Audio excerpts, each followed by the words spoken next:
नमस्कार, मी अवंतिका चिटणीस. माझा गट युवा गट आहे.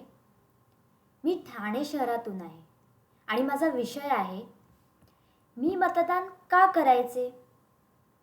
भारतीय निवडणूक आयोग प्रत्येक पात्र नागरिकाला मतदानाची संधी मिळेल याची खात्री देतो.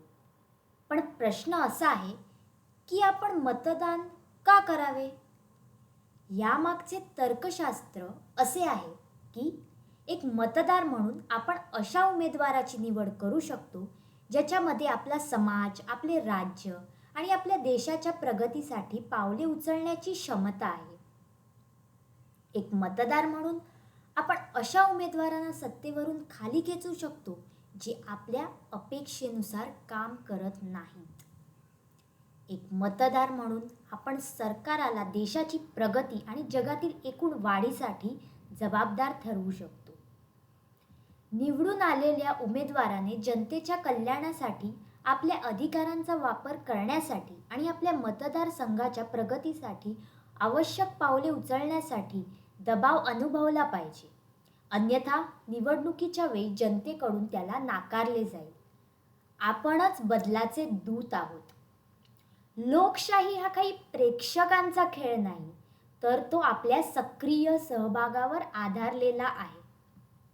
आज प्रत्येकजण आपल्या आयुष्याबद्दल, फेसबुक प्रायव्हसीबद्दल, फेसबुक पोस्टबद्दल, इंस्टाग्राम पेज आणि सोशल मीडिया हँडलबद्दल खूप गंभीर आणि काळजीत असतो.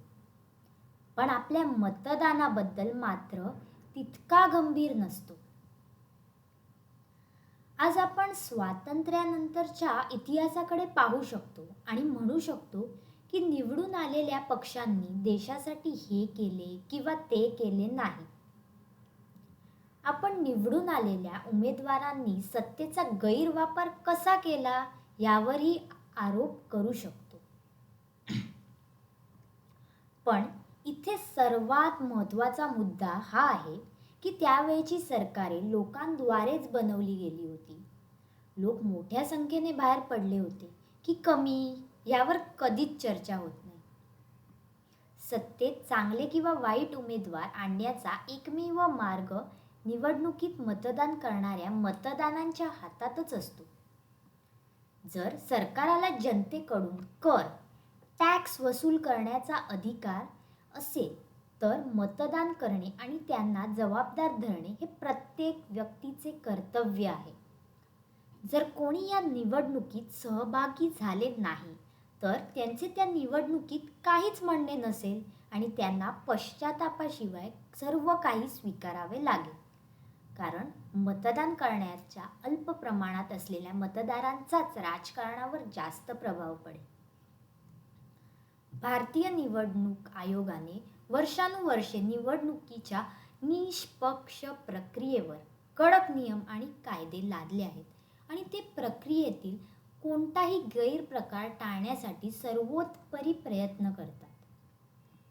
निवडणुकीसाठी उभ्या असलेल्या उमेदवारांबद्दल मतदार समाधानी नसल्यास त्यांना नोटा, वरीलपैकी कोणीही नाही हा पर्याय देखील दिला जातो. नोटा मतांची देखील गणना केली जाते. परंतु जर बहुसंख्य मते नोटा असतील तर त्यानंतर ज्याला सर्वाधिक मते मिळाली असतील तो निवडून येईल.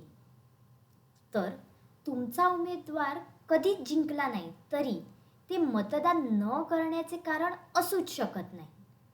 जसे भगवद्गीतेत श्रीकृष्णाने म्हटलं आहे की कर्म कर, फळाची चिंता नको. म्हणून मी प्रत्येकाला आपले मत टाकण्याचे आवाहन करते. तुम्ही ज्या पक्षाला मतदान केले आहे तो पक्ष हरला तरी विरोधी पक्ष म्हणून कार्यरत राहील.